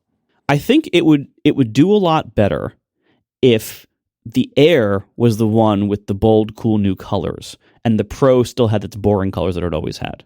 That I think, maybe. Like if they flipped that around, if this was both the new thin design and also had the cool colors, then I think it would be very, very tempting to a lot more people. But now it's like, oh, you made these awesome colors in the model that has the best cameras and the best battery life. Yeah, I'm going to take that one. Awesome color. To go back a step, if you'll permit me a quick story. We were doing all this home renovation, which is mostly done at this point. And as part of that, we were redoing the downstairs floors, as we talked about a few weeks ago. And that meant taking the oven and stove out from the little like nook that it's in and moving it out of the way so floors could be put in. And during that process, we discovered, the people doing it, the contractors discovered a piece of technology that I was not aware that I was missing, that I guess was way under the stove. I have no idea, or the oven. I have no idea how it got back there. I don't recall having lost it, but as we've particularly John established many times, my memory is trash. Anyway, what I found was my original 4 gigabyte iPod Nano. And whoa! I can tell you this thing still boots. Like, the battery is garbage, but I plugged it in. I have one dock connector cable left, and I plugged it in. It started right up. It still has a bunch of music on it, which is questionable even by my standards. But I bring all this up because I'm holding it in my hand right now. And this thing for today feels impossibly small and thin. And this was something like 2004, 2005. It doesn't really matter. I don't care. Which model is it? The 4 gigabyte iPod Nano. Original one? I think it was the very first iPod Nano. Yeah, the SSD. Is it scratched to hell? And is it? Oh God, yes. The back is ruined with scratches. Yep, that's the first one. This thing in 2025 feels almost astonishingly thin and light and small. I'm sure if we were to do this again with 2025 tech, it would in reality be so much thinner, so much smaller, etc. But it still feels modern in that regard. In 2004, this was impossible. This could not exist with 2004's tech, or again, whatever year it may have been. I saw this. I don't remember how I saw this. Maybe it was a TV ad. Maybe it was something else, because I didn't give a crap about Apple in 2004. I saw this and I said, I must have it. I must have this, because it was so impossibly thin. It was so impossibly small. And at the time, I still had a use for an MP3 player. I adored this device, and this was my very first Apple product. I cannot speak highly enough about how much I wanted this for the look and feel of it alone. I agree with everything you two said, and I think anyone who treats their phone as much more than a toy is going to choose a different phone. But there are people for whom the Air is just impossibly cool, and I must have it. And that's not me. I mean, as we spoke about, I ordered a 17 Pro, and I'm really looking forward to it. They claim it's going to fix a lot of the problems I have with the 16 Pro, but I can absolutely fathom a situation where I look at the Air and say, I don't care that it's not perfect. Now, admittedly, the iPod Nano was fairly perfect in almost every way except the smaller capacity. I don't care that it's not perfect. I must have it. And that's exactly how I felt about this literally 20 years ago. There is a lot of value to that. And that's why, I still have not ruled out the idea that maybe I will get one to replace all my test devices, because their values will sum up to about its price, actually. So I could do that if I want to. And now that I'm requiring iOS 18, I need a lot fewer test devices. So interestingly enough, over the last couple of days, I've been doing a lot of work on my initial Overcast release for 26. Had a few layout problems on when you had a very small screen and a very big font. And a lot of those people are iPhone mini users. So I took out and charged my trusty iPhone 13 mini test device, and I've been doing a lot of testing on the iPhone 13 mini over the last couple of days. And this thing, I have it in my hand right now, it feels incredible in the hand. I never used the 13 mini, but I did use the 12 mini for that year. I love this form factor in so many ways. It feels so good because the mini is about the same weight as the iPhone Air. It feels really good in the hand. It's light. It feels like nothing. And with the mini, it has 2 cameras. It has the regular speaker on the bottom and top. It really has a lot fewer trade-offs than the Air. And I kind of think it is possible for them to make a smaller, lighter, probably thinner phone than the main ones, making some of these trade-offs. But when you look at the mini, the mini didn't make nearly that many trade-offs. The Air makes a lot more of them. And I think there are a lot bigger trade-offs that are bigger to more people. So I don't think it's a category that can't be filled, or that quote nobody wants. But I think if the Air is a sales bomb, people might assume nobody wants their phones to be thin and light. But that is probably not in itself, in isolation, true. I think they just went really extreme with this to make a statement, and that does make it, more noticeable. It makes it more of a bombshell.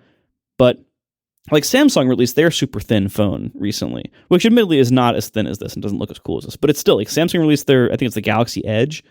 people talked about it for like 30 minutes and it was gone. No one cares. No one bought it. You don't hear about it at all. I think that might happen with the iPhone Air. Like, it'll last a little longer because they did a better job of it, and it's Apple, not Samsung. But I think they just took too many trade-offs, and I don't think it's going to land well. Yeah, we'll see. I'm really excited to have one of these in hand. I have it on pretty good authority that we will be able to check these out during the podcast-a-thon again on Friday on YouTube. And so I am really curious to see what I think of it in hand. I can't imagine wanting this over the iPhone 17 Pro because the cameras are that important to me. Not even, additionally the thermals, the battery life, etc. But there is a lot to be said that's positive about the Air, even though I've said it a couple times. I don't particularly disagree with anything you two have said, but I can fathom a way where one would want it. Coming back around to Max Tech from like 3 hours ago, let's talk about...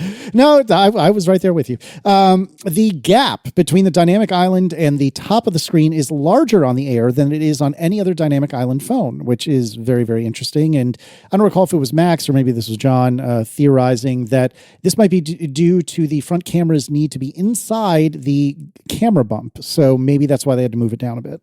Yeah, there's another compromise in the design because I'm pretty sure, that they do need to like the front-facing camera needs, it's the front-facing camera is thick. It needs to be somewhere, and where does it go? It's going to go into the bump. But if you look at the back of the iPhone Air, the camera bump it's concentricity. The camera bump is moved down like there's a margin around it, because it would look weird if the camera bump was slammed up against the top of the phone. But if it was slammed up against the top of the phone, the dynamic island could be in the same place it is on all the other phones, but they didn't want to do that. So I feel like the dynamic island position and how much it interferes with the stuff on your screen is ever so slightly by a millimeter or two compromised by the need for the back of the phone to look the way it does. Moving along, the USB-C port, this is what I was alluding to earlier, the USB-C port is not vertically centered. This is one of those things like the FedEx logo that I really wish I never saw because now I cannot unsee it. A lot of thin Android phones have this same problem because the problem is the thickness of the OLED screens. Like, you can only make the OLED screen so thin, and if your total thickness is, the USB-C port isn't changing thickness. It is what it is, and the screen thickness is as thin as we could possibly make it, and you want the overall thickness to be 5.6 millimeters, guess what? Port can't be in the middle. And when I saw the Android phones, I was like, oh, that's terrible. Do you think Apple would ever do something like that? Apparently, they have no choice with current technology. Haven't they done this once before? Wasn't there another iPhone where the port was not centered? I don't remember. Was there one with asymmetrical holes on the bottom, maybe, for the speaker things? Or maybe, I think I know what you're talking about. I think there might have been one of them where like the screw holes weren't aligned with the port or something like that. But anyway, it's a little bit more obvious here because the phone itself is so thin. In Apple's photography, they have so many like reflections of whatever, like I don't know if these like 3D renders with like an environment map or something, or if it's a real phone. But anyway, it's hard to see. But in person, it should be pretty obvious. All right. There is no cinematic mode for video on the Air, which is isn't that the thing where you can adjust the focal point after the fact? I was trying to look up, refresh my memory about how it works. Yeah, that's what it is. And I'm like, but why would they not have that on the Air? I found this TechCrunch article from 2021 about how Apple built the iPhone 13 cinematic mode that had some info in there. But yeah, it's not on the Air. And this apparently includes the front camera. Apparently you can do cinematic video on the front camera on the other phones, but not on the Air, even though the front camera on the Air is the same as on all the other phones. So I'm not quite sure why. I think it's not on the back because I think it might use LiDAR. And for this next item here, the Air does not have a LiDAR scanner on the back of it. I know people are all broken up about that, but I'm not sure how it gets the depth information to let you change the focal point, but it would make sense to me that a single camera, no LiDAR phone might not be able to do cinematic video with the back camera, but learning that you can do cinematic video from the front camera and that the Air doesn't have that, even though it has the same camera, another weird compromise. And I guess that's it, right? Oh, no, the new selfie camera also has a 24 megapixel sensor in all the phones, right? Not just the Air. Question mark. Does it have a 24? This was from Max Tech. I don't know where this information came from. The idea is that as they showed, it's a square sensor, and they crop it to be either a landscape slice out of the square sensor or a portrait slice out of the square sensor. And the idea is that the sensor itself, if you were to take the full square, like all the pixels, that's 24 megapixels, allowing any of the sensor crops to be 18 megapixels. That makes sense to me, but I don't have confirmation for it. So that's a question mark. But what this makes me think, if it's true, is I would love to see a full 24 megapixel square picture from that front camera. Yeah, that'd be great. And my guess is that you won't get that from the built-in camera app, but that maybe like apps that access the raw camera hardware, like Halide and stuff like that, maybe they'll be able to do it. If the sensor really is 24 megapixels. Again, I don't have this confirmed. That's why I put a question mark on it. All right. The iPhone Air and the iPhone 17 non-Pro are limited to USB 2 speeds. Reading from Mac Rumors, the new iPhone Air and iPhone 17 limited to USB 2 transfer speeds. USB 3 continues to be a Pro-only feature. USB 2 supports transfer speeds of up to 480 megabits per second. The iPhone 17 Pro and Pro Max support transfer speeds of up to 10 gigabits per second, which is about 20 times faster. I want to point out that USB 2.0 was introduced in April of the year 2000. Incredible. In the it is year a 25-year-old data speed. Now, you might as well just think of that as a charging port and not a data port. And many people are super angry about this. I'm not particularly angry about it because I think most people do treat it as a charging point, but at a certain point, it starts to become embarrassing, and I think we have passed that point. 25 years after the advent of USB 2.0, the $1,000, if it configured with more storage, iPhone 17 should not transfer data at USB 2.0 speeds through a wired connection. I do wonder, so one of the main differences between USB 2 and 3 is that USB 3 adds more pins. Like, that's one of the ways they're able to get more data transfer, is they add more pins to the connector. And that's also why, USB 3 cables are typically a little bit thicker and less flexible than USB 2 cables. And again, that's also why, charging cables tend to usually only support USB 2 speeds. And that's because they have fewer wires in them, which makes them cheaper and longer and more flexible more easily, which is what usually when people are charging their stuff, that's all they care about anyway, is give me a nice long flexible cable and make it cheap. But USB 3, more pins, more wires in the cable, so it's more complicated and more costly. I wonder what it is about adding that to the phone. Is it a matter of the pins in the port?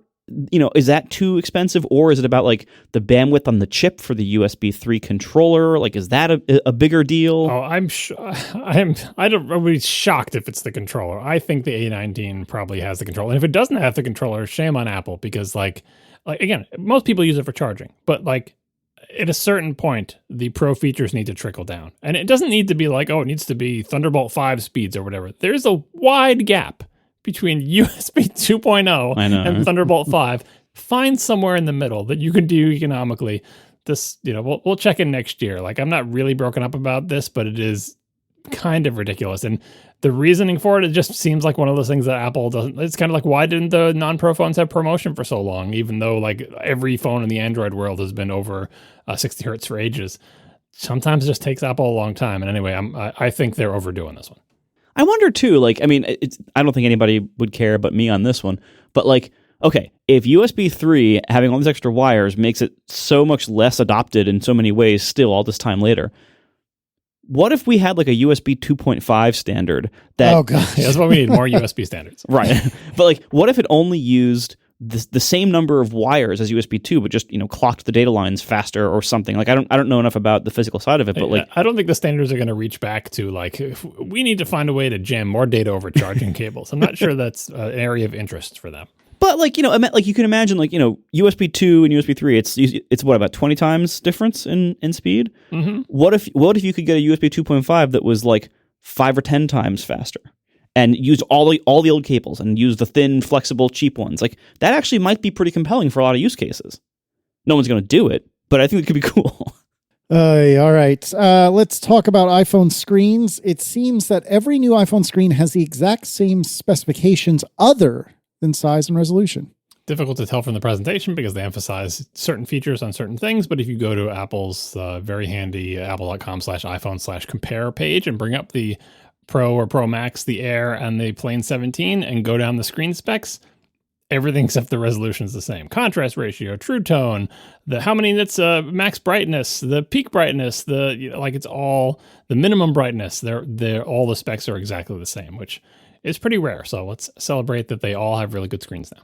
Yeah, this is great. It's like there's now like a new minimum Apple screen. Well, I guess the E still won't have it probably, but like all of the mainline iPhones now have they all have ProMotion. They all are always on. It's been a while now. They're all OLED. Like now they just all are the good screen. That's a great place to be. And one of them is not like, oh, this one gets better peak brightness or it's better outdoors. They just all have the same specs. Right. Although I'm guessing the overall heat dissipation performance of the Pro line. For how long they have the same brightness. We'll see. If you actually want your screen to stay bright for more than a few seconds outside, you're probably going to want the Pro. All right. And the iPhone 17 models include a toggle to disable screen flickering due to PWM. Reading from Mac Rumors, the iPhone 17 models include an accessibility setting to disable pulse width modulation, or PWM, according to information found in the iOS 26 release candidate. There will be a toggle located in the display and text size section of the accessibility settings on the iPhone 17 labeled Display Pulse Smoothing. Users will be able to turn PWM on or turn it off. Here's a description of the setting. Disables pulse width modulation to provide a different way to dim the OLED display, which can create a smoother display output at low brightness levels. Disabling PWM may affect low brightness display performance under certain conditions. We've confirmed that the PWM toggle is available on the iPhone 17, 17 Pro, 17 Pro Max. It is also likely available on the iPhone Air. Reading from a different page, at 9to5Mac, pulse width modulation is a tactic that displays use to produce lower brightness levels. The screen rapidly switches the pixels on and off in a way that most users can't discern. For some people, however, PWM might result in a screen flickering effect that can cause eye strain and even severe headaches. You can see the PWM sensitive subreddit, which has 16,000 weekly visitors. I got a lot of questions about this when I got my OLED iPad, because they're like, how can you watch anything on that? Because it's the OLED iPad uses, the PWM, like basically just turning the screen on and off real fast instead of like putting the pixels on a lower brightness. They're like, they're at a fixed brightness, but they just go on, off really, really fast. And they're like, I can't stand that. It looks weird to me. It flickers. It gives me headaches. Does this, does that. Witness the subreddit with all these people talking about it. My personal experience has been that I can't see the flickering and it doesn't bother me, but I'm fully willing to believe that other people can see it and it does bother them, especially young people. Because one of the things, good things about getting older is as your senses dull, fewer things are annoying.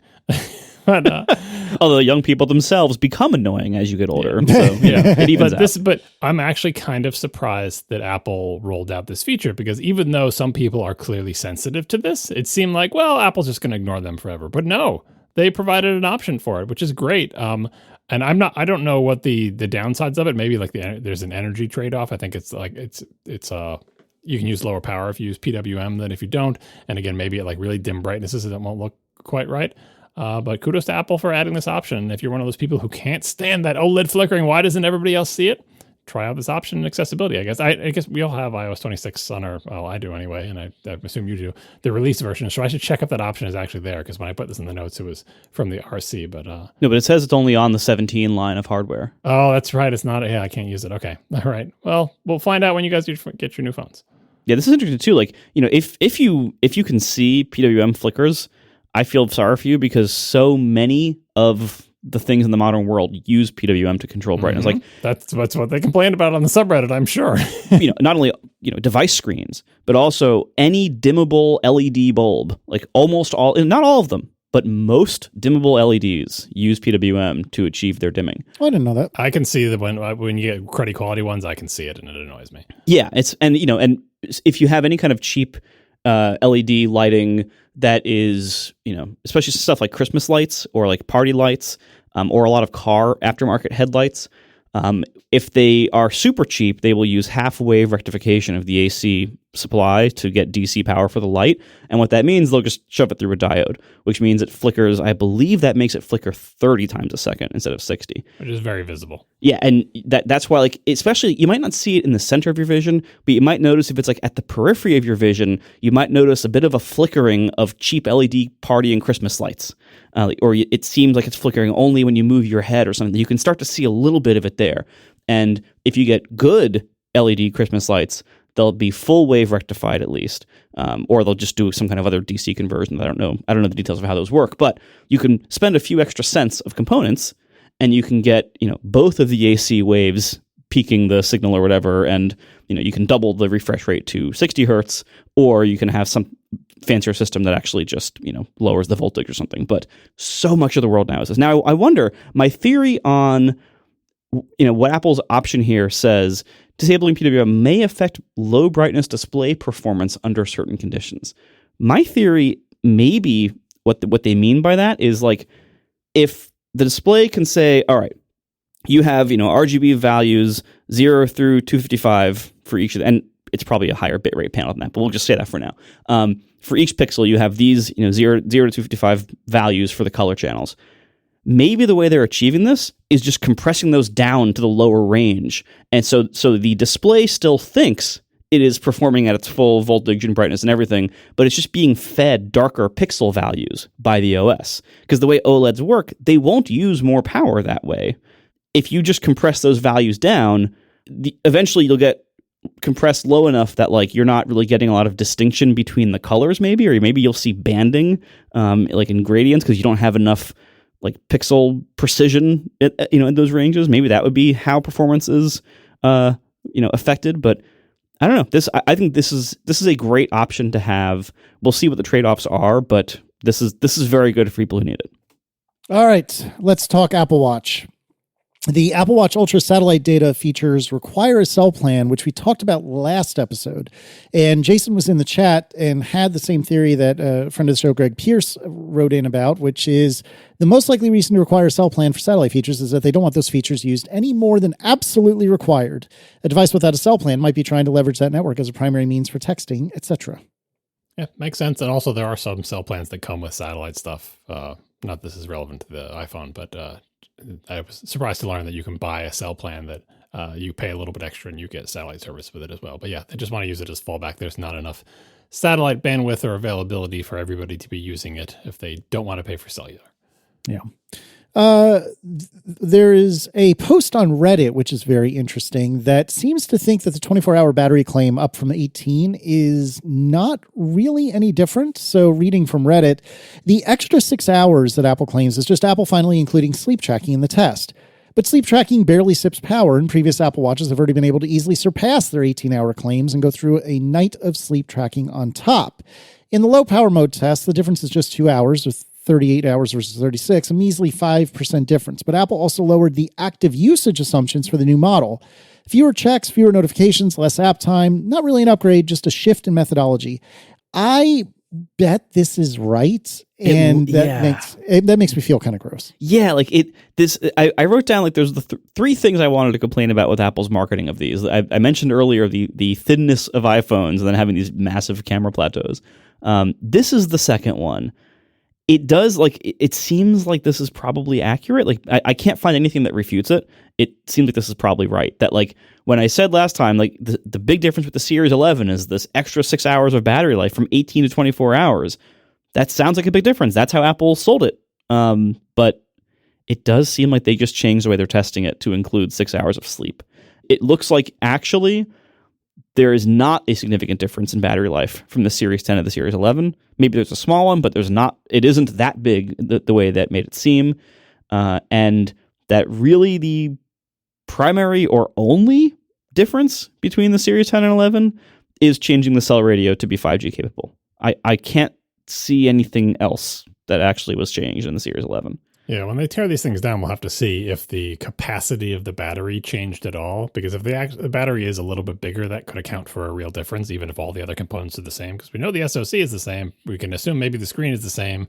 The 5G radio, maybe that's a little bit more efficient. But like, yeah, they have the regular test and the low power test. And in the low power test, there was this 5% difference. But then if you look at the methodology, it's like that they have in the test like, you know, what do we do in our test? And it's like, well, every X minutes we do Y activity this number of times, and they reduce the number of things they do during the test. So yeah, it's not like you can never change the methodology. The methodology of your test should change over time, but when they do change the methodology, it's hard to do an apples to apples comparison.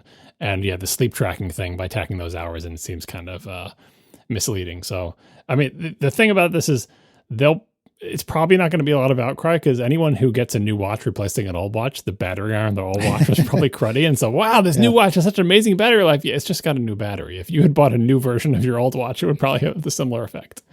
All right. Then dear friend of the show, David Smith writes, Something I found kind of surprising about the Ultra 3 is that the quoted battery life for outdoor workouts and low power and reduced heart rate readings is identical to the Ultra 2 at 35 hours. Similarly, in normal use with low power mode enabled, they both get the same 72 hours. You get a few more hours in other types, but the most demanding situations where you're trying to maximize the battery, it isn't better. Where we do get improvements, they are around 17%. And there's a link to the Apple Watch battery page, which you can see in the show notes. So the Ultra 3 is a little bit bigger than the Ultra 2. At least the screen is a little bit bigger. I don't know if the watch body is any bigger, but again, if the screen is similar in power consumption and the SoC is the same and the battery is the same size, it's not shocking that it might get basically the same battery life as the predecessor. Yeah, it seems like, the more we learn about these new Apple Watch models, the more it seems like, there's a lot less different about the battery life than the presentation made it seem. And there's other, like the Ultra has the satellite connectivity. That's great. Like that's a nice upgrade for the Ultra. And it does have a different screen than its predecessor. Yes. Yeah. And so like those and the Series 11 does also have the better Ion X glass on the front on the aluminum models. Mm-hmm. So like that's a small upgrade. Like it's stronger glass. Okay. Stronger glass on the aluminums and 5G on the cellulars. Okay. Like that's something, but that's not much. Forgive me, podcast world out there. I forget where I heard it. I think it might have been the Vergecast last week. Somebody was saying on a podcast that like they should just move the Apple Watch to a 2 or 3 year cycle the way they do AirPods. And you can even cycle it, have like, like the SE 1 year, have the Series the next year, have the Ultra the next year, and then, cycle them. I think that was dithering you heard that on. Oh, it was? Okay, yeah, thank you. Yeah, and I think that makes a lot of sense because they're basically kind of doing that anyway. Like the Apple Watch hardly changes at all for 3 year intervals. They are already using the same SoC for 3 years now, for a couple of spans now. The SoC lasts 3 years. Most of the core features last 3 years. The screen generally it comes close, or maybe is slightly offset, but basically lasts 3 years. Like I think they just don't have that much to show each year for the watch, and maybe it would be better to make a bigger splash every 2 or 3 years with like putting all these updates together and having every 2 or 3 years there's the new SoC and a bigger, brighter screen and some other health capability. Like, if you lump those all together, I think that would actually be better than having these watch updates every year that barely touch anything and seem like they're not really doing anything. Because over time, the Apple Watch does get significantly better, but increasingly, like the updates seem like nothing. Like each individual update seems like almost nothing. That would make it more interesting for us to talk about, but I feel like from a sales and consumer perspective, it's better just to bump the number by one each year, even if you change literally nothing about them, because that makes people think that I'm going to get the latest and greatest phone and not the one that had the same number as I saw 2 years ago. So yeah, I definitely, when Dithering mentioned it, like it totally, from our perspective, commenting on Apple, that would be way better, but I don't know. I don't know if that's better for selling more watches. Well, but that's how they do AirPods, and it works great. AirPods are a great business, possibly even bigger than the Apple Watch. Does it work great? Maybe they'll start bumping the number of AirPods every single year to get people it's just the AirPod 2s again. Like they had the AirPod 2 and then the AirPod 2 revision or whatever. Right, the 2C. I wonder if they regret that. I wonder if they think we should have called that one the AirPod 3 and then called this one the 4. But I don't know. Like this, presumably they know what sells better. But from a commentary perspective, it would be much better to save up more of these changes. Let's talk AirPods, since you just brought it up. The AirPods and ear shapes. There's a post from Tyriel who writes, a quick note from your resident auditory neuroscientist. Human ear canals wander in every which direction. The first time I used an otoscope to look at an eardrum, I was amazed at how different the human ear canal directions and shapes were, even within a single patient. The typical clinical equipment will have something between 10 and 16 different disposable tip shapes and sizes. So more tips for AirPods Pro is a good idea, in my opinion. Ears are weird. Good talk. You're not wrong, but good talk. All right. And the AirPods Pro 3 2X noise cancellation reduction, whatever you want to call it. Stephen Klink writes, Apple's AirPod product page in footnote 1 lists the tests that they are using to determine the 2X better noise canceling on the AirPods Pro 3. IEC 60268-24 is an international test standard for headphones and earphones. For ANC, the test measures how much sound from the outside environment gets reduced once the headphones electronics are turned on in decibels. So while the logarithmic nature of decibels means human perception doesn't have an intuitive understanding of the 2x better reduction, it at least isn't a Bezos stat. All right. The new AirPods Pro case is not actually smaller. In fact, according to Mac Rumors, it is actually bigger, which I did not expect. Yeah, a little bit taller and a little bit wider. I guess they put more battery in there. I was kind of disappointing that it didn't get smaller because it's just so huge. But I guess they're just weirdly shaped, especially with the tips and everything. They take up a lot of space and they're awkward. And I guess they have bigger battery. I would assume they have bigger batteries than the 4, because isn't the battery in the Pro, isn't it like a coin battery inside the fat part? Or maybe it's like that in the 4s as well now. I honestly don't know. But anyway, it's a big honking case, and it is not getting smaller, apparently. Yeah, that's too bad. Like it does, for whatever it's worth, like the reviews so far of the AirPods Pro 3. Everybody loves them. Oh my God, they sound like they're amazing. Yep. I can't wait to get mine. Same. I'm so excited. They did this, so that Apple should have done this, but probably didn't. You know, the ear shape things or whatever. These are the first ones that actually stay in Marquez Brownlee's ears. It's a smart idea to like, can we make sure they stay in his ears this time? Because that's the thing about it. Ears are weird, right? So every year, like some people are like, oh, it doesn't feel good in my ear. It doesn't stay in my ear. And they change them. And maybe for some people, the old ones were good and the new ones are bad, or vice versa. So you never know what you're going to get. But Marquez has been on a streak of just not having them stay in his ears when he like jumps up and down. And these are the first ones that stay in. And that's not the only reason he likes them. He raves about all the other features of them as well. And we'll talk about them when you two get yours as well. But that sure doesn't hurt that they stay in your ear, right? Well, I mean, that's number one. It doesn't, like, this is why I was so frustrated when the original AirPods just didn't fit in my ears. Like, number one with headphones is like, can you wear them? Like that, if you can't wear them, if they either don't stay in your ears or they hurt or they're not comfortable or whatever it is, like if they don't fit you, it doesn't matter how good they are in other ways. Like you can't use them. And so like that is number one. So yeah, that makes sense. They would want to improve that because that will improve, or that will increase how many customers they can get for this product. And that's great. Yeah, the reviews are impressed by that 2x better noise cancellation, which apparently is not a BS stat, but a real standard test that does measure how much sound from outside gets in, and it apparently is 2x better. So there you go.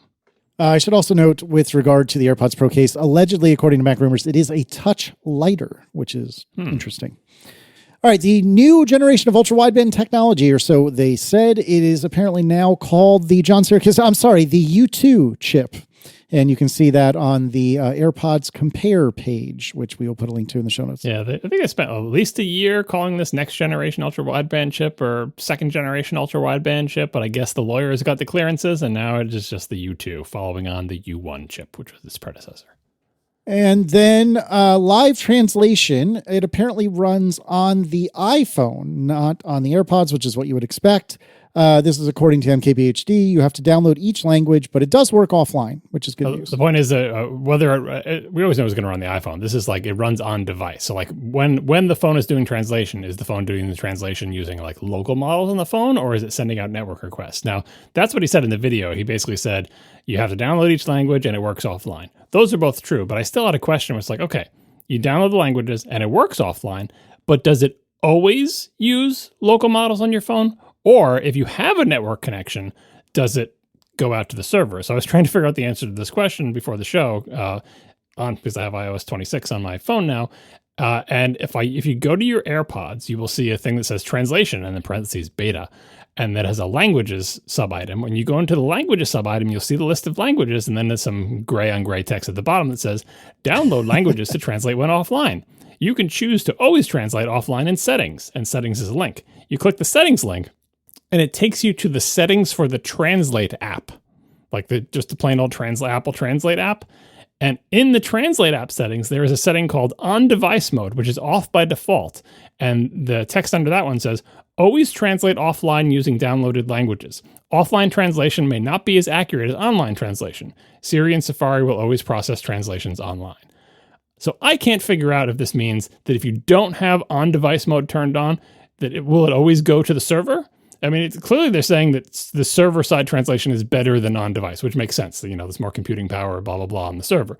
So I haven't tested this yet. I'm going to try it out. I don't know. Can I try it out? Yeah, I can. AirPods 4 support it. So I just got someone to speak a foreign language to me, and I'll try it out maybe for the next show. But anyway, it does have a mode where it works offline, but it seems to me, based on the sequence of wandering through settings, that you will get better quality if you have a network connection. That I did not know. And then finally, AirPods live translation is blocked for EU users with EU Apple accounts. Reading from Mac Rumors, Apple says on its feature availability webpage that Apple Intelligence live translation with AirPods won't be available if both the user is physically in the EU and their Apple account region is in the EU. Apple doesn't give a reason for the restriction, but legal and regulatory pressures seem the most plausible culprits. In particular, the EU's Artificial Intelligence Act and the General Data Protection Regulation, or GDPR, both impose strict requirements for how speech and translation services are offered. Regulators may want to study how live translation works and how that impacts privacy, consent, data flows, and user rights. Apple will also want to ensure its system fully complies with these rules before enabling the feature across EU accounts. Yeah, so that's the theory that there's actually existing EU regulations on translation. It's not a DMA thing. It's not a, hey, we can't put this in the EU because otherwise we'd have to let every third-party app be like. But because Apple didn't say, we don't actually know the answer, but bummer for people in the EU that they can't use this. Although my understanding is that everyone in the EU speaks 20 languages anyway, and they won't need this app. All right. That's an all follow-up episode. Thank you. As per tradition. Thank you to our sponsors who sponsored this amazing amount of follow-up. That would be Squarespace and Anthropic for Claude. And thank you to our listeners who support us directly. You can join us at atp.fm/join. One of the perks of membership is ATP Overtime, our weekly bonus topic. This week on Overtime, we're going to be talking about this cool new product announcement that came out called Alter Ego and thought-to-text translation. This is a device that reads your thoughts and transforms them into text, allegedly. We're going to talk about that in Overtime. Thank you for listening, everybody, and we'll talk to you next week. Now the show is over. They didn't even mean to begin, 'cause it was accidental. Oh, it was accidental. John didn't do any research. Marco and Casey wouldn't let him, 'cause it was accidental. Oh, it was accidental. And you can find the show notes at atp.fm. And if you're into Mastodon, you can follow them at CASEYLISS. So that's Casey Liss, MARCOARMENT,